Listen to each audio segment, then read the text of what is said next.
Hi, my name is Emma, and I might be developing a bit of a microphone addiction. I bought a new toy. Well, two, technically. One here, one here. Isn't that great? Because there's two of them, I've got a demonstration model and the model that I'm actually recording on right now.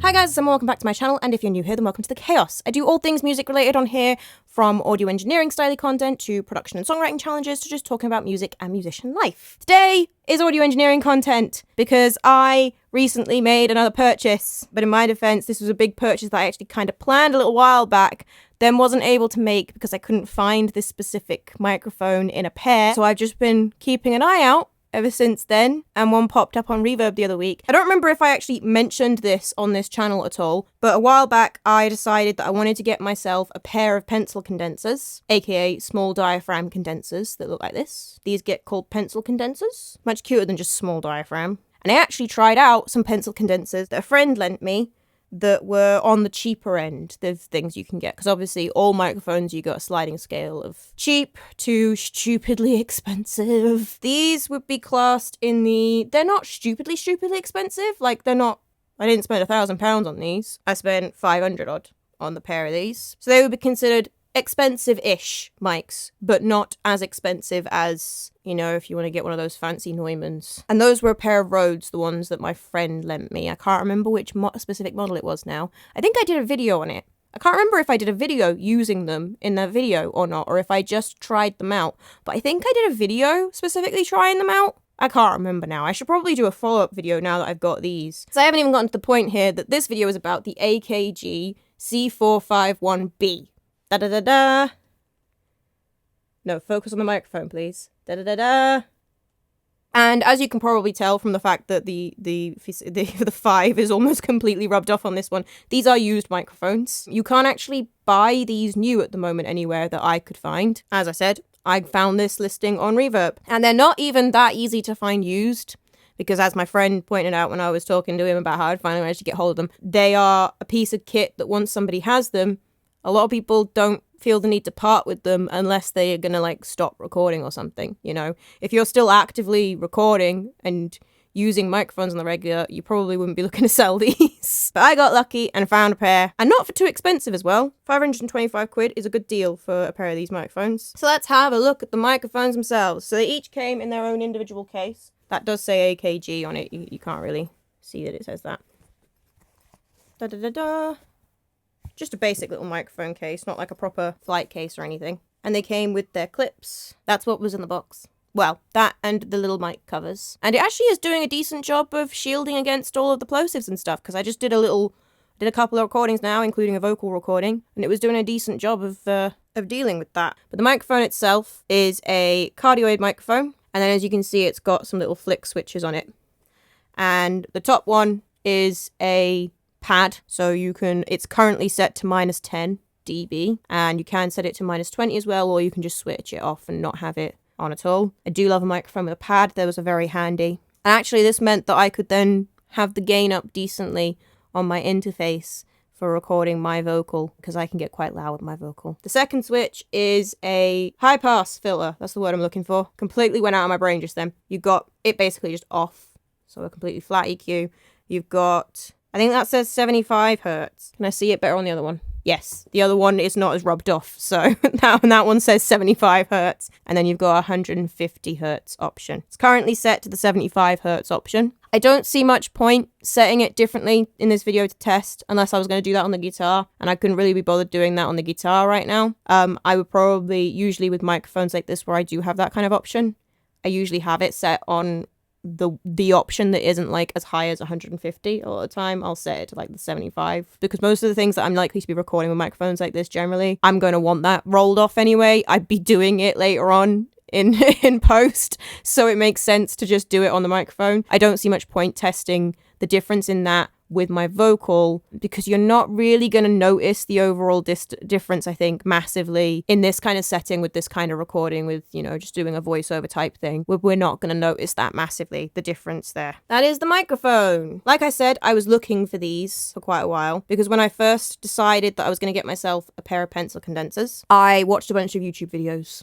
as you do, to have a look at what was out there and get a bit of a listen to what they might sound like. Obviously, there's only so much you can tell from mic shootout videos what something's actually going to sound like in a proper mix that you do yourself. You can't get a perfect clear picture. The best way to compare microphones is always to actually compare them yourself. That's not massively practical. There aren't that many places where you can really go and like compare mic models, especially not used mic models like this, to be able to figure out which one you want. So yeah, through watching those comparison videos, I found that generally videos where these were featured, which quite a few of the videos featured these because these are a very well respected model of pencil condenser, they were generally the tone that I liked the best on the video. They were recommended mostly for overheads, for drum kits. So initially going into a lot of the videos, I was thinking, these probably won't be the ones I like the most then. But they would test them on all sorts of different instruments. And mainly I was looking to get pencil condensers for stereo miking acoustic guitar. That's the main thing I'm probably going to do with these. But who knows? I'm going to at some point go in and record some drums. So maybe I'll take these with me and be like, hey, can we put these on the overheads so I can have a listen to that and see if I like that? But yeah, so I was really focusing on the guitar tone that these would get.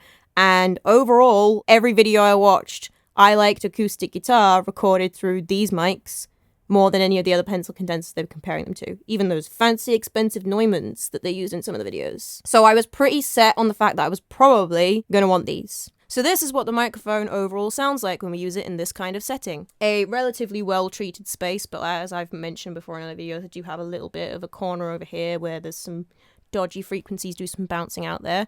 This is what it sounds like if I'm just doing like a voiceover type thing at a roughly 6-inch kind of distance from the microphone. This is what it sounds like when I get really close up to the microphone. I'm only about 1 inch from the microphone now. So this is what the proximity effect on it sounds like, back to that regular position. And if I go even further away than that, then that's what it sounds like back here. Going to be interesting to go and listen to that back, so I can now see what the proximity effect actually sounds like on it.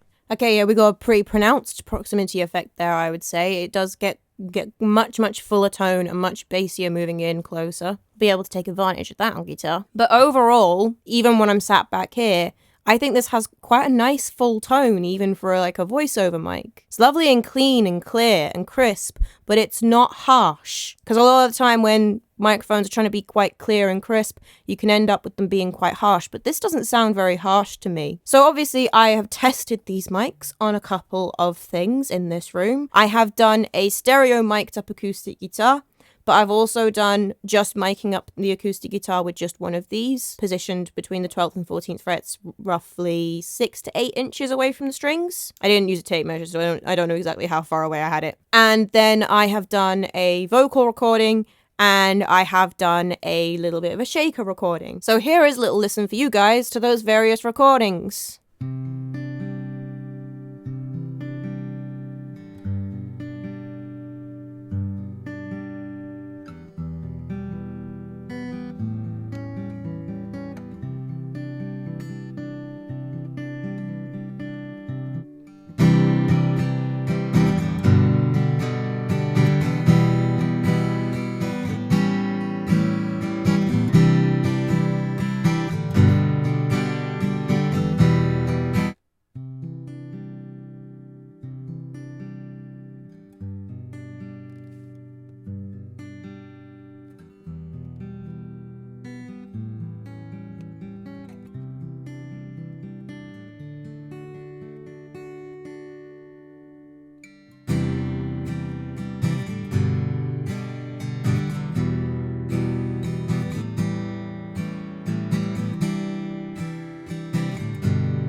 That's settling.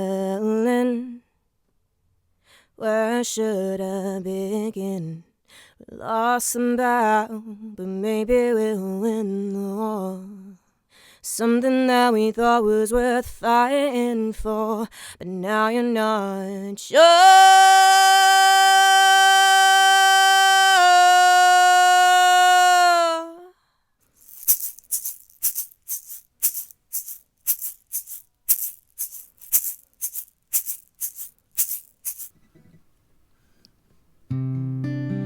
That's settling. Where should I begin? We lost some battle, but maybe we'll win the war. 'Cause Time's still on our side, so let go of your pride. None of that anger is helping you anymore.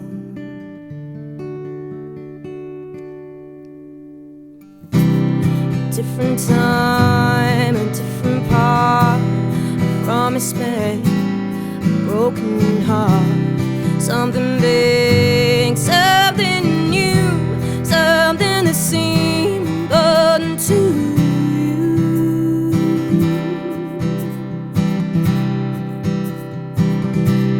Something that we thought was worth fighting for, but now you're not sure.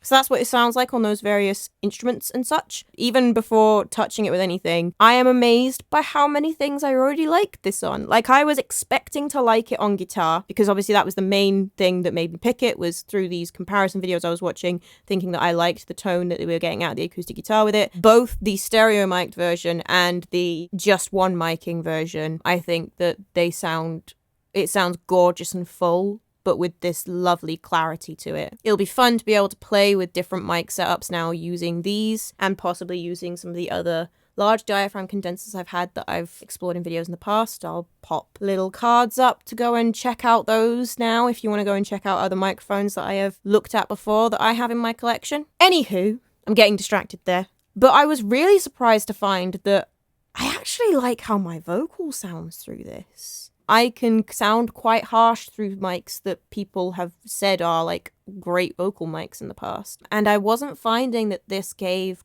a very harsh tone. So I do have plans to do a vocal mic shootout video, because I'm going to have access to even more microphones than I've got now. So I'm going to take all of my microphones into the studio and do a vocal mic shootout video. And I think I will be including this in the vocal mic shootout video.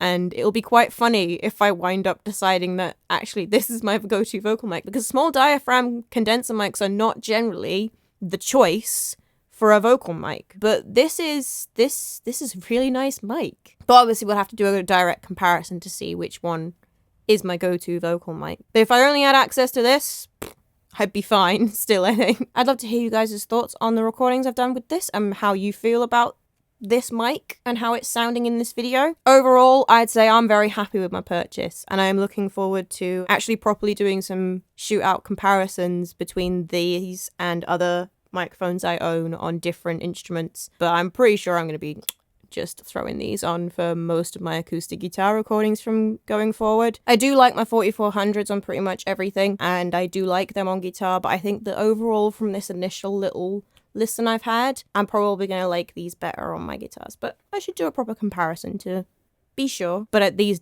did sound really nice. Like, I feel like I'm going to do way less EQing on that than I normally would to get the tone I want out of it. That is all for this video for now, but I will be sharing any mic shootout type things that I end up doing between these and other mics, so keep an eye out for that, whether it's big full videos like this or just little shorts. If you enjoyed this video, you might enjoy my content on this channel in general, in which case you might want to hit that subscribe button. I know that's a big decision to make though. You wouldn't want to subscribe and unsubscribe, understandable, so do feel free to check out some other content before you do so. There'll be something recommended on the end screen. If you want to follow my general musician shenanigans, then all of my socials are linked in the description below, and there are also links down there to where you can find my artist profiles for my own original music. If you're liking the music that is generally used in these videos, then that's my music. You can go and listen to that. There'll also be links where you can stream it and all that stuff. Finally, there's a link down there to my Buy Me a Coffee if you wanted to support me in monetary ways. You can send one-off donations on there, but you can also join one of my memberships, and that gets you access to other extra content. Okay, I will see you guys next time with another fun music-related video of some sort.